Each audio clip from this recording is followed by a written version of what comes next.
এ খারাপের টুকায় বস্তি, তুমি কি কাকরাইল মসজিদের ইমাম নাকি ভাই? ওরে বাবা, ভাই তোমাদের মতো এত স্মার্ট হ্যান্ডসাম ছেলে পেলে থাকতে শাহরুখ খান সালমান খান নায়ক হয় কিভাবে? যে দেশে টিকটক করে নিজেকে হিরো দাবি করো, সে দেশে শাহরুখ খান আর সালমান খানকে কিভাবে নায়ক ভাবে? ভাই তোরা ঝগড়া করতে পারো বুঝছি, তাহলে এটা পাবলিককে দেখানোর কি আছে? টিকটকে ছাড়া কি আছে ভাই? নিজেকে ঝগড়া নিজেরা কর। আসলে কি ঝগড়া করো নাকি এই তো টাকা কামানোর উপায়? নেক্সট জাহিলারে ঠিক করে দিল, বুইরা বিটির জামাইরে ঠিক করে দিল, এমনকি বাপ্পা দাসরেও ঠিক করে দিল। আমার তো মনে হইতেছে তোমারও হিট খাওয়ার সময় আসছে।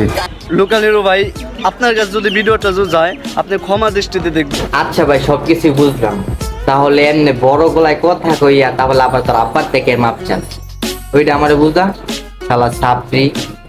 নেক্সট এক একটা টেডি শার্ট 450 থেকে 500 টাকা, কিনতে না পারলেই বস্তি কাকা। তো এটা অমর ভাই করছে জিনিসটা, সবাই বস্তির পোলাবেন বলে, আসলে জিনিসটা বস্তির নিয়ে অমর এখন মিন করে নাই, পুরো ট্রেন্ডে চলতেছিল। তো আপনার ভিডিও দেখে আসে। নেক্সট বাচ্চারা শার্ট পরতে পারে, টেডি শার্ট, তারপরে এটা একটা ট্রেন্ড ছিল, এই ট্রেন্ডটা নিয়ে আমি একটা ভিডিও করছি। আচ্ছা দেখি এখন এর বিরুদ্ধে কাবির ফয়সাল কি বলে। নেক্সট টেডি শার্ট পরলে সাপরি, সেম ড্রেস আপ পরলে গ্রামের খালাতো ভাই, একটু চুল কাটা এলোমেলো হলে টোকাই। তা ভাই তোমাদের মতো এত স্মার্ট হ্যান্ডসাম ছেলে পেলে থাকতে শাহরুখ খান সালমান খান নায়ক হয় কিভাবে? এই ভ্রমরের অবৈধ সন্তানরা, পরিবেশ শান্ত রাখ, আমারে চেতাইস না।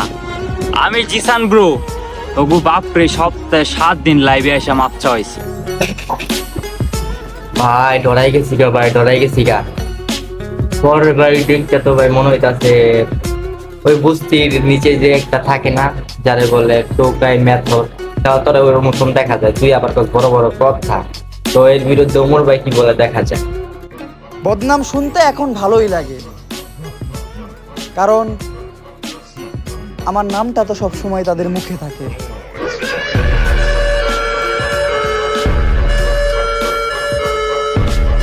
নেক্সট বেশিরভাগই অশিক্ষিত থার্ড ক্লাস পোলাপান, এই জায়গায় বলে একটা এরা বোঝে একটা, আমারই দোষ, নানার দেশে বাড়া দেখাতে চলে আসছে।